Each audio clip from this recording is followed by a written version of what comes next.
दोस्तों, आजकल हर कोई खुश रहना चाहता है, खुशी से अपना जीवन व्यतीत करना चाहता है और खुशी एक ऐसी चीज़ है जिसे हर कोई पाना चाहता है। इसे सभी अपने पास रखना चाहते हैं। कोई भी यह नहीं चाहता कि उसे दुखों का सामना करना पड़े, उसके जीवन में दुख उत्पन्न हो। लेकिन जीवन में हमेशा खुशियाँ ही मिले ये भी ज़रूरी नहीं है।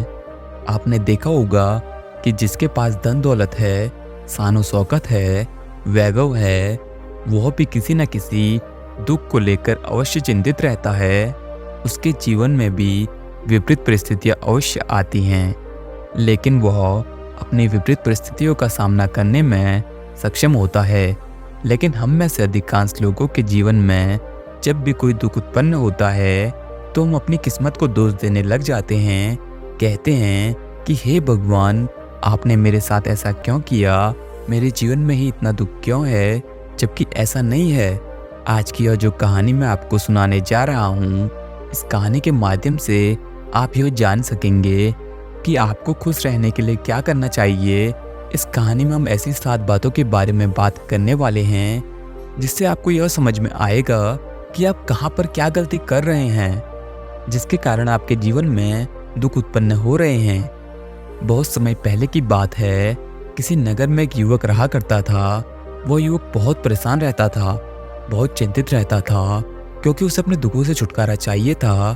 उसने बहुत प्रयास किया, कई तरीके भी अपनाए, लेकिन फिर भी न जाने क्यों वो अपने दुखों का पता ही नहीं लगा पा रहा था, जिस कारण वो अत्यधिक चिंतित रहता, परेशान रहता और इन्हीं कारणवश उसके घर में झगड़े भी होने लगे थे। वो अपने घर वालों से, अपने सगे संबंधियों से, यहाँ तक कि अपने मित्रों से भी खफा रहता, उनसे हमेशा झगड़े किया करता। उसे अपनी समस्या का कोई समाधान नहीं मिल रहा था। वो बहुत दुखी हो चुका था, वह पूरी तरह से टूट चुका था। एक दिन शाम का वक्त था, वो एक पेड़ के नीचे बैठकर अपनी इन समस्याओं के बारे में सोच रहा था कि इनसे कैसे निकला जाए, इनका समाधान क्या है, और वो काफ़ी चिंतित भी लग रहा था। तभी उसने जोर से आवाज़ लगाई, हे ईश्वर, आपने मेरे साथ ऐसा क्यों किया? क्या मुझे खुश होने का कोई हक नहीं है? क्या मैंने कोई ऐसा पाप किया था जिस कारण आपने मेरे जीवन में इतने दुख दिए हैं? मैं उन दुखों से मुक्त ही नहीं हो पा रहा हूँ। मेरी तो किस्मत ही खराब है जो मैंने ऐसे परिवार में जन्म लिया जहाँ पर ना तो ढंग से खाना है, ना अच्छा घर है, ना कपड़े हैं। मुझे तो किसी अमीर घर में पैदा होना चाहिए था जहाँ पर हर सुख सुविधाएं होती हैं, दुख का तो नामो निशान तक नहीं होता। तभी वहाँ से एक बौद्ध भिक्षु गुजर रहे थे। उन्होंने उस युवक से कहा, बनते क्या बात है, आखिर तुम इतना परेशान क्यों हो, कोई समस्या है? लेकिन वो व्यक्ति उन बौद्ध भिक्षु को देखकर कहता है, आप कौन हैं और आपको मेरी समस्या से क्या मतलब? चले जाइए यहाँ से और मुझे मेरे हाल पर छोड़ दीजिए। तभी वो बौद्ध भिक्षु उस युवक से कहते हैं, तुम यहाँ पर कब से बैठे हो? क्या कोई भी यहाँ पर तुमसे तुम्हारा हाल जानने आया, या किसी ने भी तुमसे एक बार भी तुम्हारी समस्या के बारे में जानना चाहा? यदि तुम मुझे अपनी समस्या बताओगे तो मैं तुम्हारी मदद अवश्य कर सकता हूँ। यह सुनकर वह व्यक्ति उन बौद्ध भिक्षु से कहता है, हे महाराज, मैं बहुत दुखी हूँ। मेरे जीवन में केवल दुख ही दुख है। मेरे जीवन में केवल दुख ही दुख है। मैं हमेशा नाखुश रहता हूँ। खुशियों की तलाश में मैंने न जाने क्या क्या किया, कई तरह के उपाय किए, कई तरह के तरीके अपनाए, लेकिन फिर भी न जाने क्यों मैं अपने इन दुखों से मुक्त नहीं हो पा रहा, जिस कारण बस मैंने अपने परिवार वालों से, अपने सगे संबंधियों, यहाँ तक कि अपने मित्रों से भी झगड़े कर लिए हैं और वो मुझसे अब खफा हो चुके हैं। यहाँ तक कि वो मेरी शक्ल तक नहीं देखना चाहते। अब आप ही बताइए, मैं क्या करूँ? मैं किस तरह से इन तकलीफ़ों से बाहर निकलूँ? मुझे तो कोई राह नज़र ही नहीं आ रही। तभी वो बौद्ध भिक्षु उस युवक से कहते हैं, जिन खुशियों की तलाश तुम यहाँ वहाँ भटक कर रहे हो, वो खुशियाँ तो तुम्हारे भीतर ही हैं। बस तुम्हें उन्हें देखने की ज़रूरत है, उन्हें समझने की ज़रूरत है। आज जो 7 बातें मैं तुम्हें बताने जा रहा हूँ, यदि तुमने इसे अपने जीवन में उतार लिया तो तुम्हें दुख छू भी नहीं पाएंगे और तुम अपने जीवन को हमेशा खुशी और खुशहाल तौर पर जी सकोगे। उन बौद्ध भिक्षु की यह बात सुनकर वह युवक उन बौद्ध भिक्षु से कहता है, हे महाराज, बताइए वो कौन सी बातें हैं, मैं उनका अनुसरण अवश्य करूँगा और उन्हें अपने जीवन में अवश्य उतारूँगा। मैं आपको वचन देता हूँ। उस युवक की यह बात सुनकर वो बौद्ध भिक्षु उस युवक से कहते हैं, कभी भी किसी से भी अपनी तुलना मत करना, क्योंकि हम अधिकांशतः अपनी तुलना किसी न किसी से करते ही रहते हैं। तो हमेशा यह सोचते हैं कि हमसे अच्छे तो वो हैं जिनके पास अच्छा घर है, अच्छे कपड़े हैं, खाने के लिए अच्छा खाना है, और तो और उनके पास बेशुमार धन दौलत भी है। उनका जीवन तो हमसे कहीं ज़्यादा अच्छा है। ये सोच सोचकर हम मन ही मन दुखी होते रहते हैं और इससे हमारे अंदर का आत्मविश्वास भी पूरी तरह से टूट जाता है। लेकिन तुम दूसरी तरफ यह नहीं देखते कि कुछ ऐसे भी लोग हैं जिनके पास एक वक्त के खाने का इंतजाम भी नहीं हो पाता, जिनके पास अच्छे पहनने के लिए कपड़े तो दूर की बात, उनके पास घर तक नहीं होता। लेकिन कम से कम तुम्हारे पास यह सब तो है। तुम्हारे पास 2 वक्त का खाने का खाना है, पीने के लिए साफ पानी है, अच्छे कपड़े हैं, और तो और घर भी है। लेकिन उन लोगों के पास तो ऐसा कुछ भी नहीं है, लेकिन फिर भी वो अपने जीवन में खुश हैं, मस्त हैं, क्योंकि वो अपनी तुलना कभी भी किसी से नहीं करते, क्योंकि उन्हें पता है कि हर मनुष्य अलग है, हर मनुष्य की इच्छाएं अलग हैं, हर कोई एक जैसा नहीं है। हम सभी के पास पूरे दिन में केवल 24 घंटे होते हैं, लेकिन कोई इन 24 घंटों का सदुपयोग करता है तो कोई यहाँ वहाँ उनका दुरुपयोग करता है। जो व्यक्ति समय का सदुपयोग करता है वो अपने जीवन में उन ऊंचाइयों को पा लेता है जिसकी उसके मन में इच्छाएं होती हैं, जिसकी वो कामना करता है। लेकिन वहीं पर दूसरी तरफ जो व्यक्ति इन 24 घंटों का दुरुपयोग करता है, उसके जीवन में वो चाहे कितने भी हाथ पैर क्यों ना मार ले, वो कभी भी कुछ नहीं कर पाता, वो कभी भी अपने लक्ष्यों को हासिल नहीं कर पाता। तो हमें इस समय का इस्तेमाल करना चाहिए, ना कि इसे नष्ट करना चाहिए। इसलिए अपनी तुलना करना बंद करो, क्योंकि तुलना करना केवल तुम्हें दुखी देगा और तुम कभी भी खुश नहीं रह सकोगे। आगे वो बौद्ध भिक्षु उस युवक को अगली बात बताते हुए कहते हैं कि छोटी छोटी बातों पर दुखी होना छोड़ दो, क्योंकि यह जीवन है और जीवन में सुख और दुख दोनों ही होते हैं। किसी को आज सुख मिला है तो उसको कल दुख भी अवश्य मिलेगा। इसी प्रकार यदि तुम्हें सुख भोगने में मजा आता है तो तुम्हें दुख भी अवश्य ही भोगना पड़ेगा। जिस प्रकार रात्रि के बाद सवेरा होता है, ठीक उसी प्रकार सुख के बाद दुख भी अवश्य आता है। लेकिन अक्सर ही लोग अपने दुख में बहुत ज़्यादा दुखी हो जाते हैं और अपने सुख में खुशी के मारे में झूम उठते हैं, नाचने गाने लगते हैं। जबकि मनुष्यों को हर परिस्थिति में एक जैसा ही रहना चाहिए, ना तो बहुत ज़्यादा खुश और ना ही बहुत ज़्यादा दुखी। लेकिन अगर आप नकारात्मक लोगों के साथ रहते हैं तो आपको दुखी होने से कोई नहीं बचा सकता, क्योंकि ऐसे लोगों को अपना दुखड़ा रोने में बहुत आनंद आता है। ऐसे लोगों को दूसरों की सहानुभूति लेने में बड़ा आनंद मिलता है। आपने तो यह सुना ही होगा कि कभी भी कोई व्यक्ति कह रहा हो कि मेरे साथ ऐसा हो गया, मेरे साथ वैसा हो गया, लेकिन फिर भी मैंने हार नहीं मानी। यदि आप ऐसे लोगों के साथ रहते हैं तो यह आपको केवल दुखी देंगे और आपके दुख को और बढ़ाएंगे।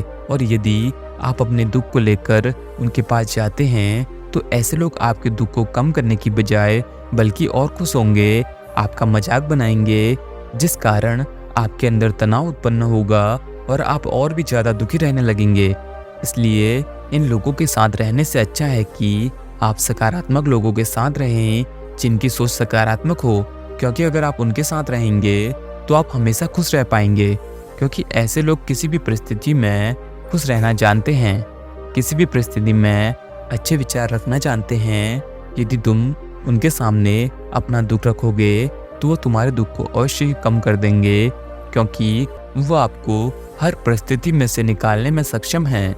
इसलिए सकारात्मक लोगों के साथ रहें, उनकी सोच अपनाएं, उनके विचार अपनाएं, क्योंकि यह जीवन एक ही बार मिलता है, तो भला दुखी रहकर इस जीवन को क्यों जीना। और जब आप सकारात्मक लोगों के साथ रहोगे तो तब आप खुशी का असल अनुभव भी कर पाओगे। आगे वो बौद्ध भिक्षु उस युवक को तीसरी बात बताते हुए कहते हैं कि अपने परिवार के साथ समय बिताना सीखो। हम में से अधिकांश लोग ये सोचते हैं कि ये तो हमारा ही परिवार है और इनके पास तो हम हमेशा ही रहते हैं, फिर इन्हें समय क्यों देना।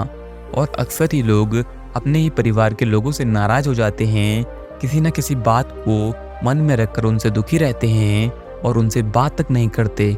वो यह सोचते हैं कि आखिर इन्होंने मुझे ऐसा क्यों कहा। इस बात को लेकर वो अंदर ही अंदर दुखी रहते हैं। जब हम अपने मन में कोई बात रख लेते हैं तो वह बात हमें हमेशा केवल दुखी देती है, लेकिन हम ये भूल जाते हैं कि हमारी खुशियाँ भी हमारे परिवार के साथ ही जुड़ी हुई है। अगर हमारे परिवार के सदस्य ने हमसे कुछ कह भी दिया तो उसकी बातों को ध्यानपूर्वक सुनो, और अगर वह तुम्हें बुरी लगती हैं तो तुम उस बात को तुरंत ही कह दो, क्योंकि यदि तुम उस बात को मन में रखोगे तो वह तुम्हें दुख देगी।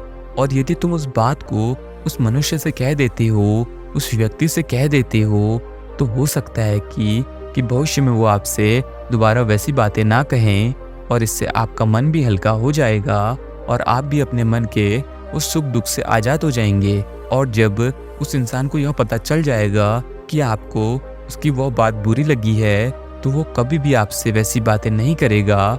इसलिए जब भी आपको कोई बात बुरी लगे तो सबसे पहले अपने परिवार को अवश्य बताएं। हम जब भी किसी परिस्थिति में फंस जाते हैं, जब भी कोई विपरीत परिस्थिति हम पर हावी हो जाती है, तो सबसे पहले हम अपने मन की बात अपने परिवार वालों से ही कहते हैं, और वही परिवार वाले तब हमारा साथ भी देते हैं। वे कहते हैं कि बेटा कोई बात नहीं, हम तुम्हारे साथ हैं, यह समय भी टल जाएगा, जिससे हमें हिम्मत मिलती है और हम उस विपरीत परिस्थिति का सामना करने के लिए तैयार खड़े हो जाते हैं, जिससे हमारा मन प्रसन्न हो जाता है। इसलिए अपने परिवार वालों के साथ समय बिताना आवश्यक है।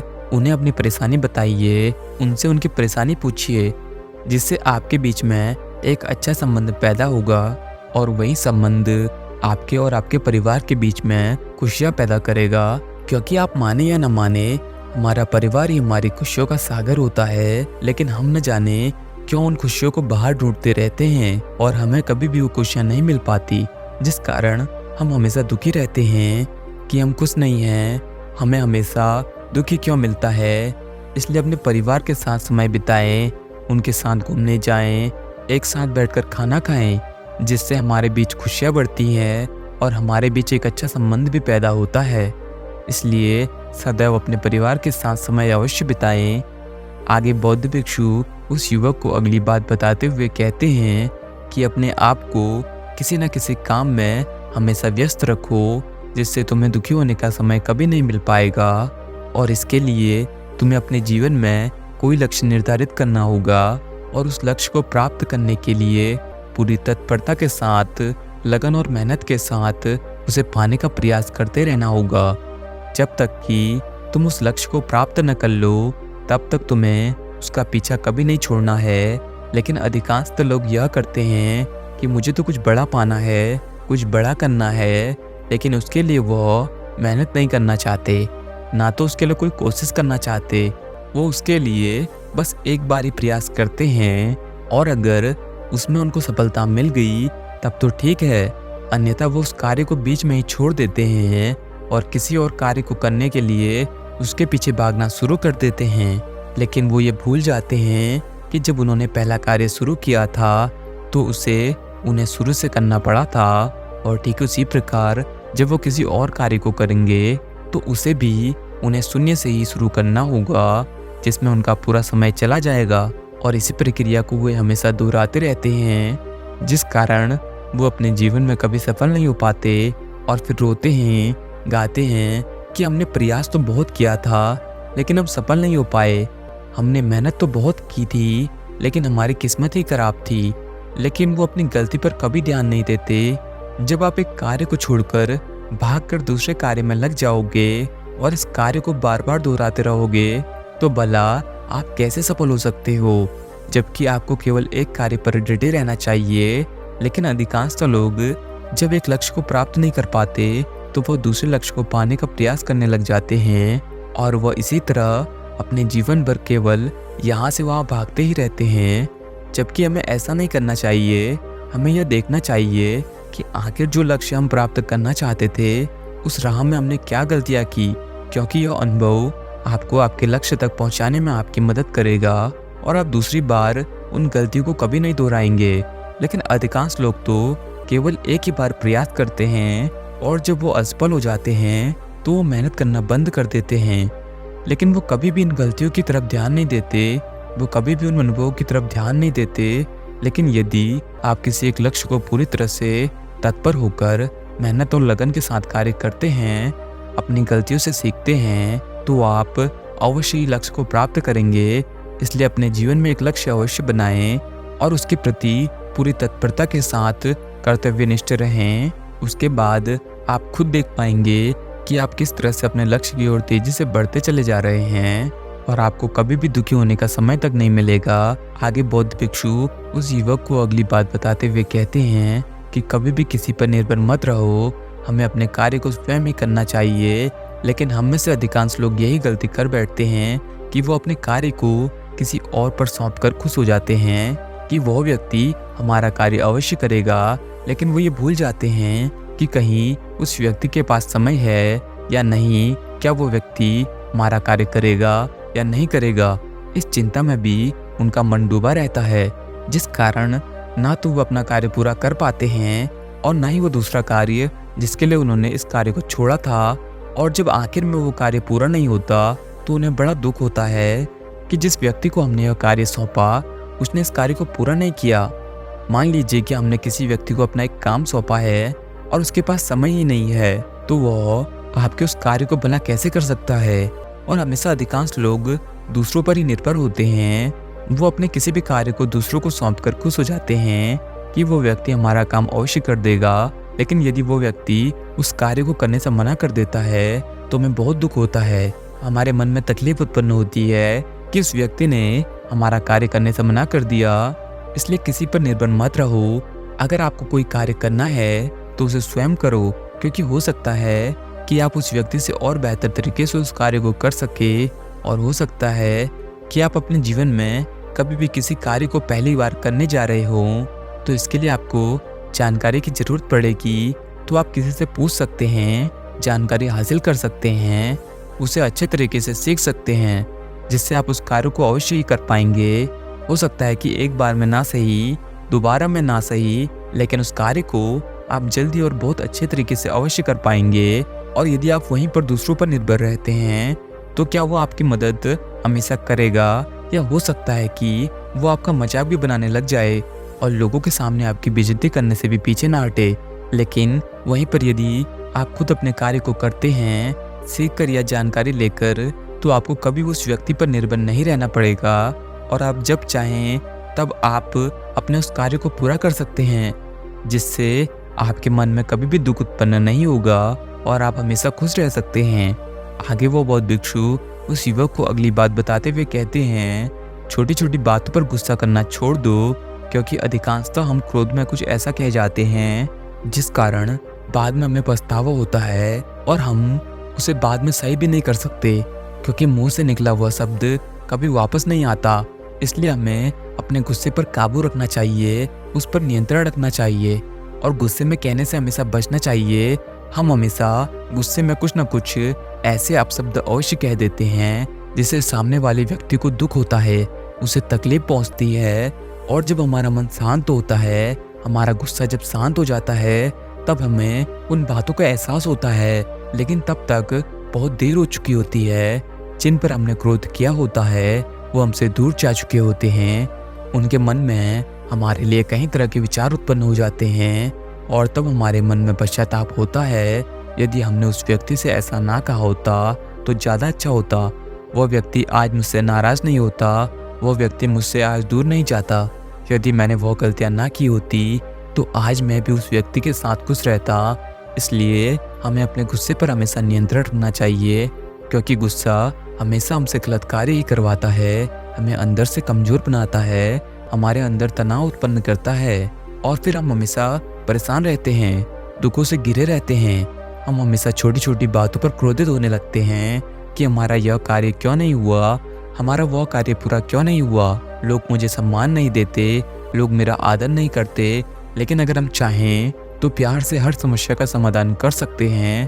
प्यार में इतनी ताकत है जो आपके गुस्से को पिघला सकती है, उसे हमेशा के लिए नष्ट ही कर सकती है। इसलिए हमेशा अपने आप को हर परिस्थिति में शांत रखना सीखें, गुस्से से बचना सीखें। यदि तुम ऐसा करोगे तो अपने जीवन में हमेशा खुश रहोगे। आगे वो बौद्ध भिक्षु उस व्यक्ति को अगली बात बताते हुए कहते हैं कि अपने स्वास्थ्य का ध्यान रखो। अगर तुम स्वास्थ्य पर ध्यान नहीं रखोगे तो तुम अपने जीवन में कुछ नहीं कर सकते।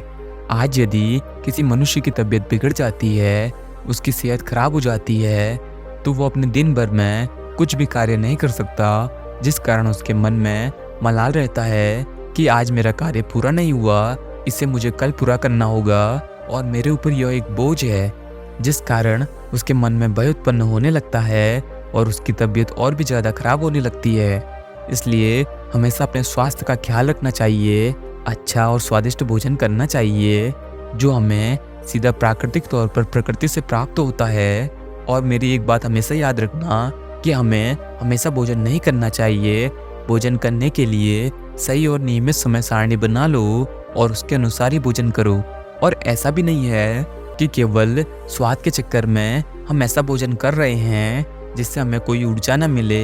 इससे हमारे शरीर पर बेहद बुरा असर पड़ता है, जिससे हमारा शरीर अनेकों बीमारियों से ग्रस्त हो जाता है। इसलिए हमें हमेशा सदैव ऊर्जावान भोजन खाना चाहिए जो हमें सीधा प्रकृति से प्राप्त होता है। अगर हमारा स्वास्थ्य ठीक नहीं रहेगा तो हम कोई भी कार्य ठीक तरीके से नहीं कर सकते, बहुत ही जल्दी थक जाएंगे और हम तनाव में रहेंगे। और जब हमारा कार्य पूरा नहीं होगा तो हम हमेशा दुखी रहेंगे। इसलिए हमें हमेशा अपने स्वास्थ्य का ध्यान रखना चाहिए, भरपूर नींद लेनी चाहिए, न ज़्यादा न कम, जिससे कि हमारा शरीर ऊर्जावान बने रहे और हम अपने कार्य को सही ढंग से करने में सक्षम बन जाएं। यदि हमारी नींद पूरी नहीं होती तो अगले दिन हमारा मन कुछ अजीब सा रहता है, हम तनाव महसूस करते हैं, चेहरे पर दुख के भाव रहते हैं। और यदि हमारी नींद पूरी हो जाती है तो हम दूसरे दिन प्रसन्न रहते हैं और हमारा पूरा दिन ऊर्जा से भरा हुआ रहता है। हम किसी भी कार्य को पूरे मन और लगन के साथ कर सकते हैं। इसलिए हमें अपने शरीर को स्वस्थ रखने के लिए व्यायाम या फिर योग अवश्य करना चाहिए, जिससे हमारा शरीर ऊर्जावान तो बना रहता ही है, साथ ही हमारा शरीर बीमारियों से बचा भी रहता है, जिससे हम लंबे समय तक कार्य कर सकते हैं। लेकिन अक्सर लोग धन के पीछे भागते रहते हैं और अपने स्वास्थ्य पर ध्यान नहीं दे पाते, जिस कारण सेहत बिगड़ने लगती है और वो कभी भी अपने कार्य पर ध्यान नहीं दे पाते। इसलिए सबसे पहले हमें अपने स्वास्थ्य पर ध्यान देना आवश्यक है। यदि स्वास्थ्य अच्छा रहेगा तो आपके सभी कार्य भी सफलतापूर्वक अवश्य पूरे होंगे और आपका जीवन भी खुशियों से भर जाएगा। इतना कहकर वह बौद्ध भिक्षु शांत हो गए और वह युवक उन बौद्ध भिक्षु की सारी बातें सुनकर उन बौद्ध भिक्षु को प्रणाम करता है और उन्हें धन्यवाद देकर वापस अपने घर की तरफ लौट जाता है।